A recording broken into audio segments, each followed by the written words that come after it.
4 na tayo mga idol, bali pagkatapos namin mag-log out ay lalabas na kami ng Buskalan at ang next destination natin ay Baguio City mga idol.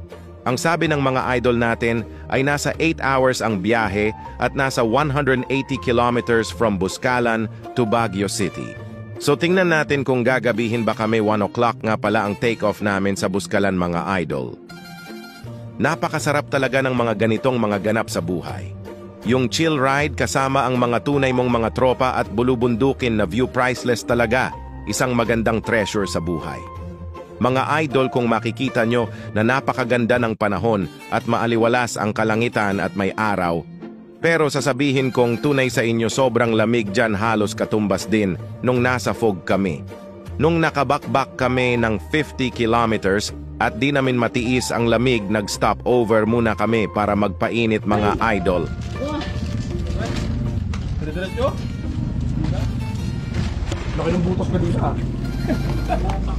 Paano ko open eh? Barak mo magsagado tapo. No? Melo.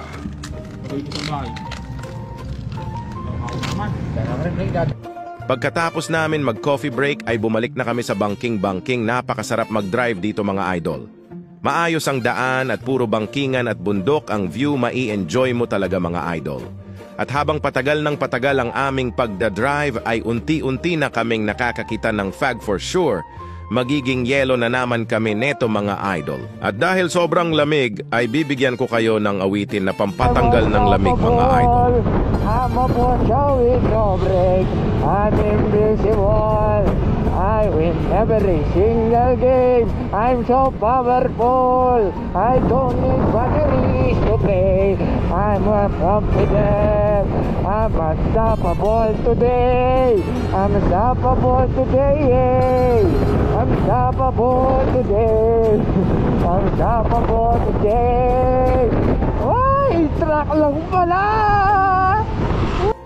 At di na din kaya ng mga kasama ko ang lamig, kaya nag-sign sila ng stopover para dagdagan nila ang kanilang suot mga idol.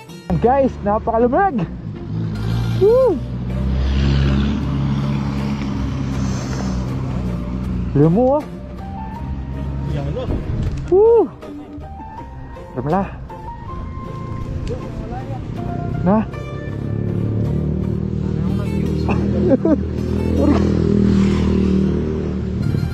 Kaya ka ng dimla oh. Pumabilis pa mo. Woo!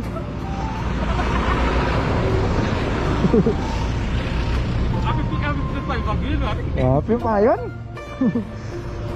At totoo nga ang sinasabi nilang 8 hours mga idol.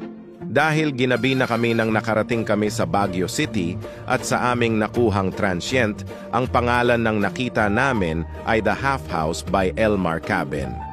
9 PM na nung nakarating kami dyan mga idol, kaya isa na lang mapupuntahan namin. Walang iba kundi ang night market mga idol. Pagtapos naming nag-ayos ng gamit at naligo ay agad na kaming pumunta ng night market.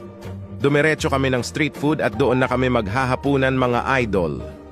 At ang una kong ang binira na pagkain ay pork tapa na may kanin. Sobrang sarap neto mga idol. Dahil mainit nilang isi-serve sa inyo, nasa 100 plus lang ata yan mga idol. At tumurbo na nga ang aking bunganga mga idol, di ko na mapigilan kumain ng kung ano-ano dyan. Dahil sobrang gutom ko na.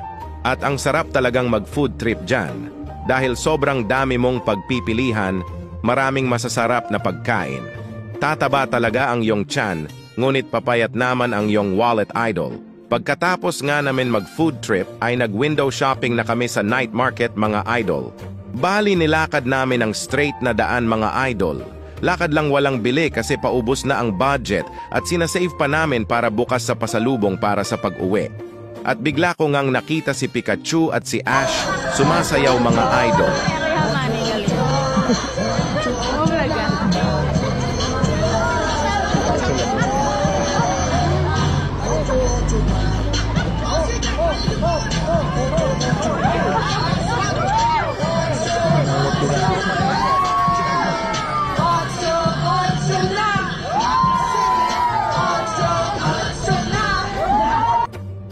Ang saya-saya nilang panoorin, di ba mga idol?